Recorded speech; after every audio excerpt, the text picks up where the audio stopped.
fingers crossed. The bottom end ain't falling out, and it doesn't need an engine, and it's not going to scrapyard. Nobody was bidding on it, so I just stuck my hand up. 10 pence, 20 pence, 50 pence a pound with the auctions again, and today I'm going to show you what £1,100 buys you. Now I reckon I've dropped quite lucky with this car because I think it's worth £3.5 grand to sell. But before I get my hopes up too much, let's have a good look round it, see if it's any good, or see whether it's going to scrapyard. So let's get into it. It's a Peugeot RCZ with 81,000 miles. Looks a bit of an eyeful for 1,100 quid, doesn't it? I don't know what's happened to this back bumper. I don't know whether that'll polish out or not. It might need repainting. Now I've not even heard this rev up yet because it was inside the hole when I bid on it. Nobody was bidding on it, so I just stuck my hand up. So I have took a bit of a gamble. I do remember a bit of tape here, look. I don't know what that was holding on. Can you see it? I don't know whether it's had a new piece of glass in the back. Looks pretty tidy in there, doesn't it? Look at that. Doesn't even need valeting. Quite nice in here. It's the first one I've ever been in. Look at this. Stitched leather, dashboard. Let's start it up, see what it sounds like, and gear to rev. Fingers crossed. The bottom end ain't falling out, and it doesn't need an engine, and it's not going to scrapyard because I'm not going to be putting an engine in it. It's not worth it. Right.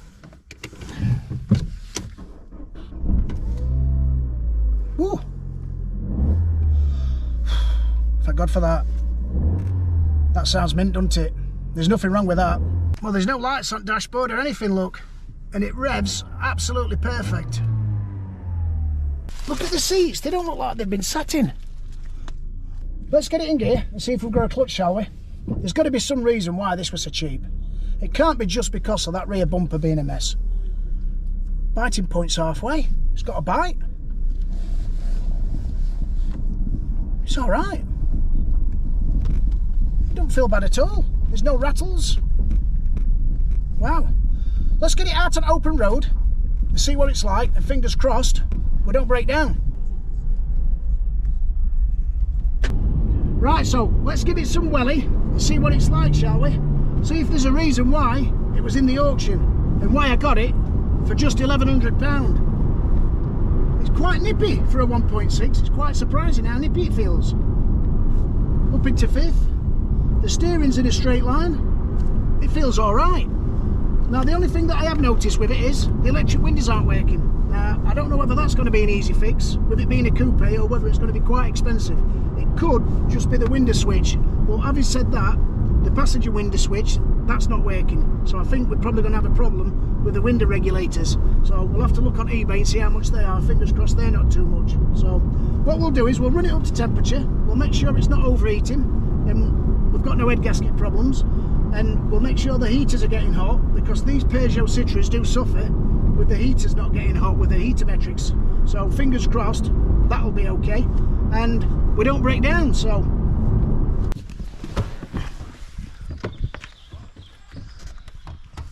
just look at that. That's a lot of car for 1,100 quid, isn't it? It really is. The back tyres, they're as bald as my head.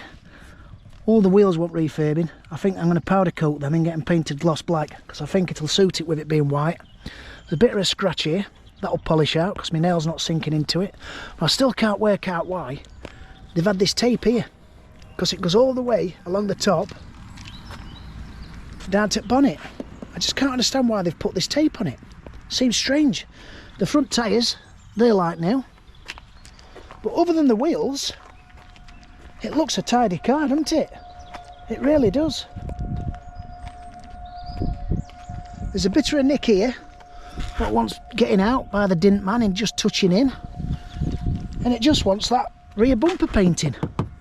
Even the rear spoiler's working. I pressed the button and that's come down, so that's good news. Let's have a look inside, see what the interior's like. There's no marks on the door cards. They're like new. I do like the dashboard with this stitching. It looks really nice. And the Bentley style clock in the middle. I know a Peugeot's a long way from being a Bentley, but it's a nice little touch, isn't it? The seats look in good condition. They're like new, they are. Let's have a look in back, if I can do it.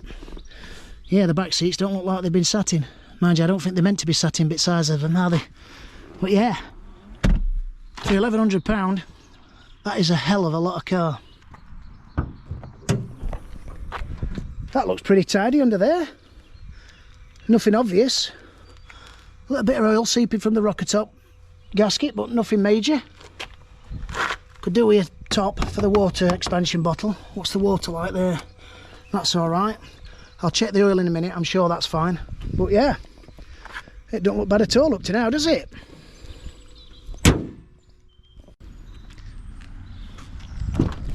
Let's get back into it, give it a good run, and hopefully we don't break down. One thing I have just noticed is a Peugeot main dealer service sticker. And it looks like it was serviced at 80,818 miles in November of last year. What's the mileage now? 81,600. So it was serviced 800 miles ago. We might have dropped on his feet here, you know. Fingers crossed.